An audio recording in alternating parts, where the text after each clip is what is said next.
On Sotah Parak Chet, Mishnah Bet, second Mishnah in the 8th chapter, Masechet Sotah. So let's go back, and the Mishnah started talking about the pep talk that the Meshuach Milchama, the Kohen, gave to the soldiers going out to war. So he gave them the pep talk, don't be afraid.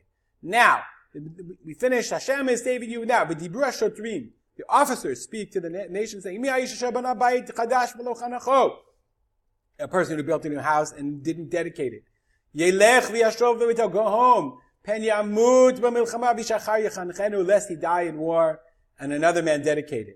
So that we're going to go into like what kind of houses we're talking about. Let's say you planted a vineyard, and you not use the fruit. Go home because maybe you'll die and somebody else will do it. And a man who married a woman and didn't marry, and eras isha, he betrothed her wife. They did erusin but didn't marry her. Go home because you don't want somebody else to marry her. Okay, that's going to be the topic of the next. Of this Mishnah. It says the Mishnah, the Shotrim would speak to the nation saying, if you built a new house, go home. What kind of bana bayit chadash? What kind of new house? Doesn't matter. Even if you built a bayit hateven, a house for your straw, beit bakar, a house for your cattle, beit haitzim, a house for your wood, beit otzrot, a storage house. And it doesn't matter if you built or not. Echada boneh, whether you built, v'echada lokech, or you bought, v'echada yoresh, and whether a person inherited it. V'echad shenitan lo matana, even if the guy gave you it as a gift, you just got this new house, and then they called you to war. Now go home. Next one, if you planted a vineyard, echada notea keren, whether you planted it, v'echada notea chamisha l'nei machal. It doesn't have to be a keren, it could just be 5 fruit trees, food trees. Afilu mechameshet minim. Even 5 different species. You just planted 5 trees, a plum tree and a nectarine tree and a mango tree, no problem. 5 trees, no problem.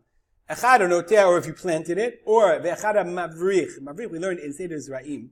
Let's say you have a vine. The one way they used to plant a new vine would be take the long vine and stick it under the ground, okay, and it would go under the ground, and then it would root in itself, and then it would come on top of the ground. That would root, and then it would make a new tree, and then you would cut the root. That's mavrich. Ve'echada barkiv, or if you graft. Ve'echada lokech, or you buy. Ve'echada yoresh, or you inherit. Ve'echad shelitan lo matana. Similarly, if you got it as a gift.